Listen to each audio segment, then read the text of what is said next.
I'm going to start this off by asking a simple question. Do you think of yourselves do you think of yourself as a confident person?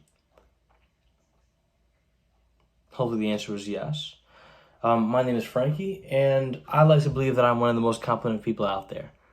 So, one of the things I really enjoy doing is speaking out or speaking in front of a very large audience of people.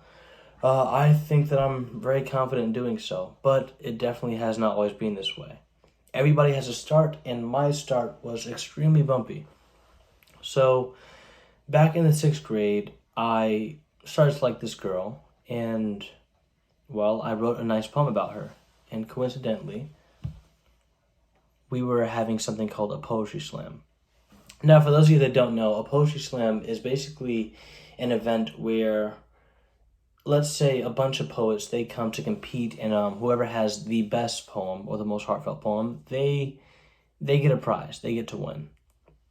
So I decided that I was going to write a poem about a girl that I liked, which is pretty much the same reason why any other guy would get into poetry, for a girl they like.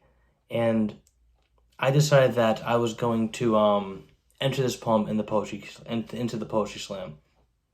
So there was a teacher named Miss Adele. She was actually ahead of the poetry slam. She was giving auditions for people that actually wanted to become a part of this poetry slam. I gave her my poem. She thought that it was amazing. Also, there weren't a lot of other people that were participating in the poetry slam, and I pretty much got lucky. So, now I definitely wasn't confident enough to participate in this poetry slam. However, I felt like this was a grand gesture that I needed to get this girl to like me back. So, what we did was simple.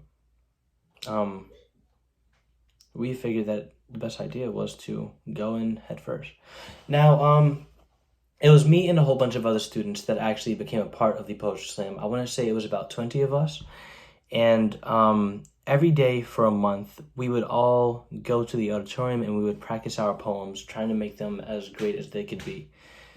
It was then that I noticed that every single time I walked up to the stage to get to the podium, I was a little nervous.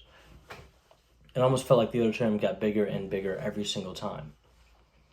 So, eventually, the very day came where I had to perform this poem in front of the entire school. And I wasn't expecting that.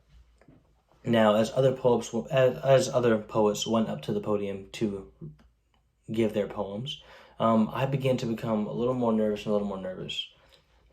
My hands began to sweat. I started staring over words while I was just speaking to people sitting in the audience.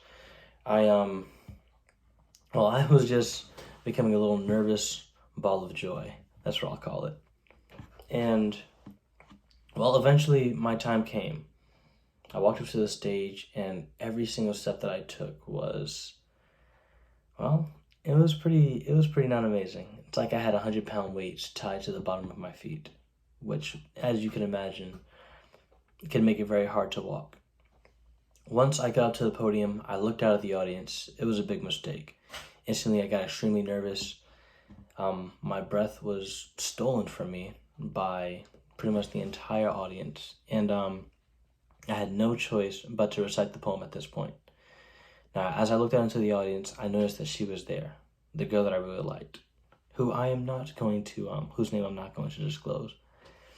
And, well, as you may or may not have, I couldn't look up anymore. I was simply too nervous. So, I read my poem, but I looked directly at my